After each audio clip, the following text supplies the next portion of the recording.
Hello बच्चों, let's read the question. The question says why are Bohr orbits are called stationary states.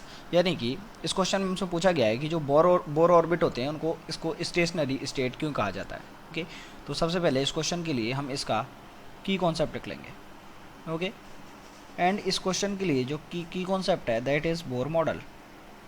Bore का जो atomic model था वो हमको समझना पड़ेगा इस क्वेश्चन को सॉल्व करने के लिए। तो देखिए, बोर मॉडल क्या था। बोर ने कहा था, अगर हम इसमें स्पेशली अगर बोर ऑर्बिट्स के बारे में बात करें तो बोर ने क्या कहा था कि जो हमारा न्यूक्लियस है, ओके मान लीजिए ये एटम का न्यूक्लियस हो गया, और इस न्यूक्लियस के चारों ओर जो ऑर्बिट है, ओके कुछ इसके चारों ओर एक ऑर्बिट हो गए। तो हमारा क्वेश्चन ये है कि जो ये ऑर्बिट है इसको स्टेशनरी ऑर्बिट क्यों कहा जाता है, स्टेशनरी ऑर्बिट।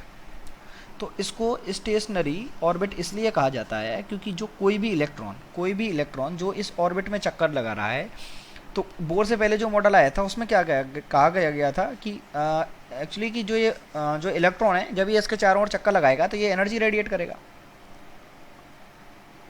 ओके, ये एनर्जी रेडिएट करेगा, और जब एनर्जी रेडिएट करेगा तो वो मॉडल फेल क्यों हो गया, क्योंकि जो एनर्जी रेडिएट करेगा तो ये लास्ट में क्या होगा, ये नाभिक इस जो न्यूक्लियस है इसमें आके गिर जाएगा, तो इसलिए वो मॉडल फेल हो गया। लेकिन जो बोर का मॉडल था उसके अकॉर्डिंग जो इलेक्ट्रॉन है वो कोई भी एनर्जी जो एनर्जी है उसको रेडिएट नहीं करता, यानी कि यहाँ से एनर्जी का रेडिएशन नहीं होता है। एनर्जी का रेडिएशन नहीं होता है तो इलेक्ट्रॉन इसी जिस कक्षा में है वो उसी कक्षा में चक्कर लगाता रहेगा।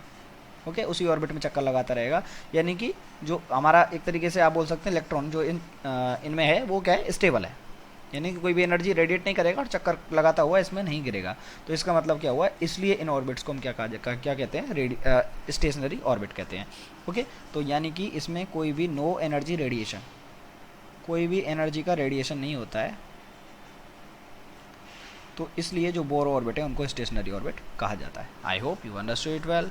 Best of luck.